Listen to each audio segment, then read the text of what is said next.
Geography विषय के अंदर एक चीज़ हम हमेशा नोटिस करते हैं, चाहे छोटी क्लासों के अंदर या बड़ी क्लासों के अंदर, जब भी हम ज्वालामुखी या भूकंप टॉपिक पढ़ते हैं तो उसके अंदर जो प्रशांत महासागर पैसिफिक ओशियन के चारों ओर के क्षेत्र हैं, इन्हें हम एक विशेष नाम देते हैं रिंग ऑफ फायर, या हिंदी में कहें प्रशांत महासागर का अग्निवलय। तो इसे रिंग ऑफ फायर क्यों कहा जाता है, इसमें कैसी घटनाएं होती हैं, वे घटनाएं क्यों होती हैं, कौन कौन से देश इससे ज़्यादा प्रभावित होते हैं या खतरे में हैं, और क्या इन घटनाओं को रोका जा सकता है या इनका प्रिडिक्शन किया जा सकता है। तो कुल मिलाकर कहें कि आज हम रिंग ऑफ फायर टॉपिक की एक केस स्टडी करेंगे। तो आइए शुरू करते हैं। सबसे पहले हम थोड़ी हिस्ट्री देखते हैं। जैसे 2018 के अंदर कुछ एक घटनाएँ घटी थी। एक तो यहाँ माउंट मेयोन है लुजून आइलैंड के पास, यहाँ पर इरप्शन हुआ था जनवरी के अंदर। तो उससे वो पूरा 1 महीने तक यहाँ से जो ज्वालामुखी है वो फटता रहा और 1 महीने तक यहाँ से जो मैग्मा है वो लावा के रूप में बाहर निकलता रहा। फिर फरवरी के अंदर यहाँ इंडोनेशिया का सिजुबा पर्वत है, इसके अंदर इरप्शन हुआ और इतना ज़्यादा इससे धुआं निकला कि उसे स्पेस से देखा जा सकता था। इसी तरह ग्वाटेमाला के अंदर भी जो इरप्शन हुआ उसके अंदर काफ़ी लोग मरे भी थे। यानी ऐसी घटनाएं 2018 के अंदर काफ़ी नोट की गई थी। और यदि पीछे हम चलें तो यहाँ इन द्वीपों के बीच, जावा और सुमात्रा जो द्वीप के बीच में क्राकातोआ ज्वालामुखी है, वह जब फटा तो उसकी जो आवाज़ थी वह यहाँ चिल्ली के जो अंतरीप है या जिसे हॉर्न कहते हैं, हॉर्न एक सींग जैसी आकृति है, यहाँ आप देख सकते हैं। ऐसी आकृति आपको अफ्रीका महाद्वीप के अंदर भी मिलती है।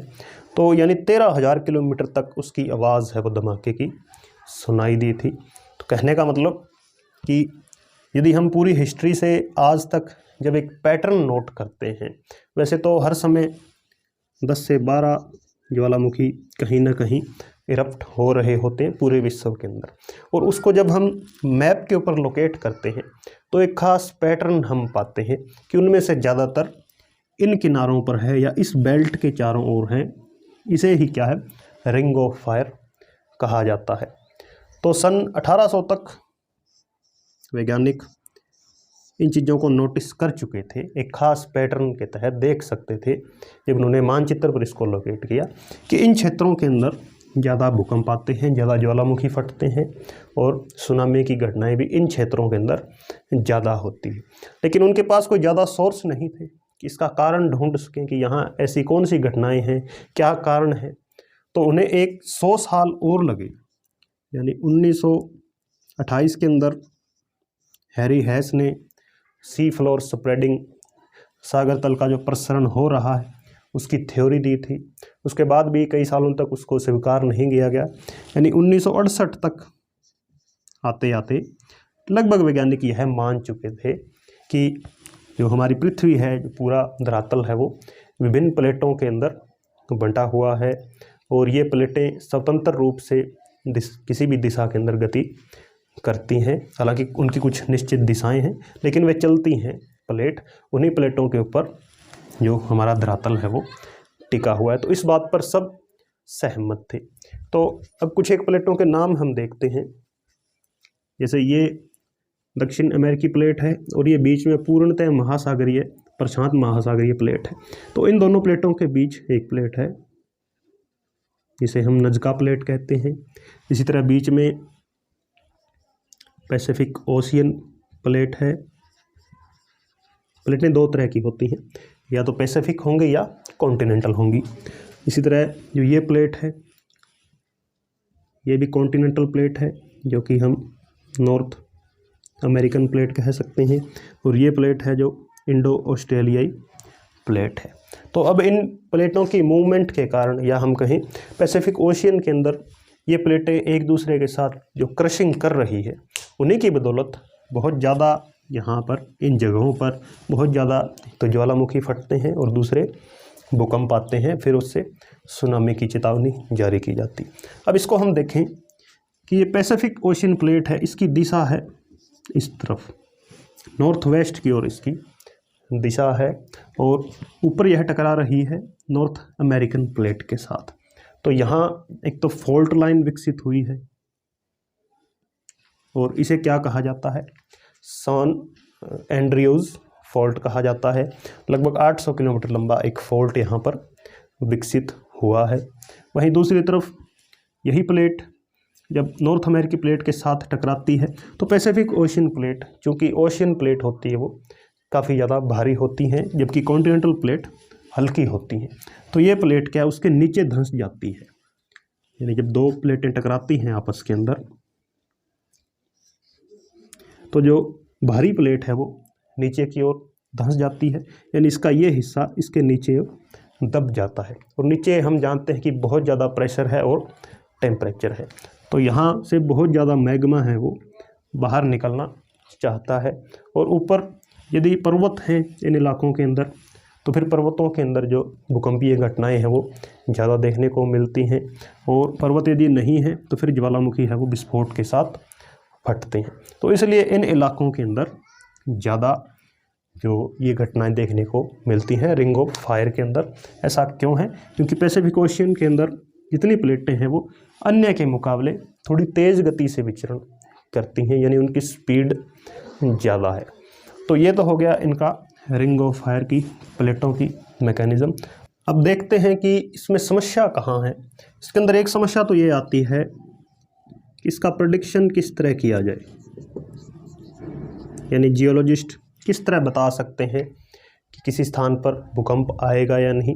तो मुख्य समस्या तो यह है कि इसका एक्यूरेट जो प्रेडिक्शन है वो नहीं किया जा सकता। वैसे हालांकि कुछ एक चीज़ें हेल्प करती हैं, जैसे इन स्थानों पर यदि कहीं से गैस निकल रही है बाहर तो वहाँ अनुमान लगाया जा सकता है कि यहाँ से कोई ज्वालामुखी इरप्ट हो सकता है, या सतह का तापमान यदि चेंज हो रहा है तो उससे भी अंदाजा आ सकता है, या पहले हल्के ट्रेमर यदि महसूस किए जाएं, पहले यदि हल्के झटके लगते हैं तो फिर हम कह सकते हैं कि एक बड़ा भूकंप भी आ सकता है। लेकिन कितनी उसकी तीव्रता होगी, यानी कितना बड़ा वो भूकंप होगा, इसके बारे में हम कुछ नहीं कह सकते, ऐसी कोई तकनीक नहीं है।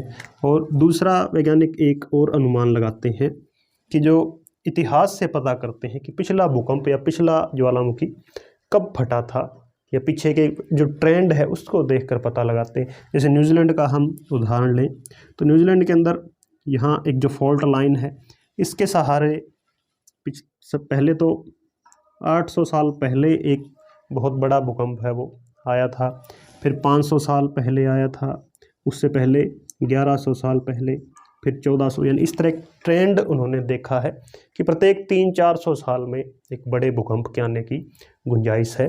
तो अब वे कह रहे हैं कि न्यूजीलैंड को तैयार रहना होगा, यानी वैज्ञानिक ऐसी आशंका जता रहे हैं कि एक बड़ा भूकंप कभी भी यहाँ पर आ सकता है न्यूजीलैंड के अंदर।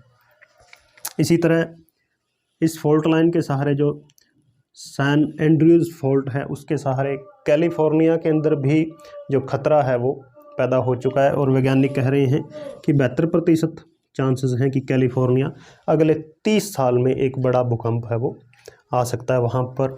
इसी तरह इस फॉल्ट लाइन के उत्तर में सिएटल के अंदर भी वहाँ चांसेस हैं 33%, और यहाँ लगभग 70 लाख लोग यहाँ पर प्रभावित हो सकते हैं।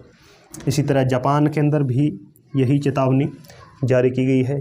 जापान तो वैसे ही बहुत ज़्यादा भूकंप प्रभावित क्षेत्र है, विश्व के सर्वाधिक भूकंप इसी फॉल्ट लाइन के सहारे आते हैं। ये हम अक्सर पढ़ते हैं कि जापान के अंदर यह हुआ है। 2011 के अंदर यहाँ जो सुनामी और भूकंप यहाँ पर आया था उससे 15,000 लोग यहाँ पर मारे गए थे, और बहुत ज़्यादा संपत्ति का भी नुकसान यहाँ पर हुआ था।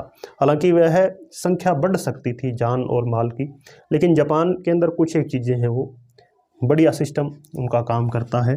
एक तो उनके पास जो अलार्म सिस्टम है उसके अंदर प्रत्येक व्यक्ति के पास 1 मिनट पहले, यानी कोई झटका जब जापान तक पहुंचता है तो उसके 1 मिनट पहले उनको एक खास मैसेज आ जाता है जो कि अलार्म करता है कि भूकंप आने वाला है। यह किस तरह काम करता है, जैसे मान लेते हैं कि इससे कोई जापान से 500 किलोमीटर दूर किसी स्थान पर एक भूकंप का एपिसेंटर है, एक केंद्र का पता चल चुका है, तो वह भूकंप की किरणें जो रेज होती हैं जैसे पी रेज हैं वे सर्वप्रथम जब धरातल पर पहुंचती हैं तो उनके जापान के जो सिस्टम है वो इसको लोकेट कर लेते हैं तुरंत, और फिर जो वेव्स हैं वो जब तक जापान तक पहुंचती हैं तो उनको 1 मिनट 2 मिनट वो दूरी के हिसाब से इनको समय मिलता है।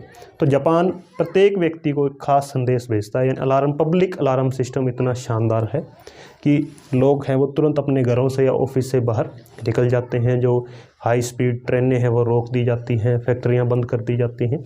तो ये सब जापान के अंदर तो हो सकता है क्योंकि जापान एक बहुत विकसित देश है।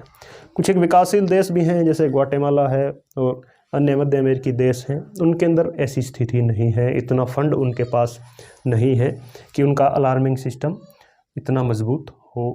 हालांकि अमीर देश भी इस पर ज़्यादा ध्यान नहीं देते हैं, जैसे सिएटल, ओरेगॉन, वाशिंगटन, इन क्षेत्रों के अंदर भी, ये क्षेत्र भी बहुत ज़्यादा खतरे के अंदर हैं, लेकिन ये भी जो विकसित देश हैं ये भी वहाँ पैसा नहीं लगाना चाहते हैं, जो कि इस प्रशांत जो रिंग ऑफ फायर है इसको और ज़्यादा खतरनाक बना देते हैं। धन्यवाद।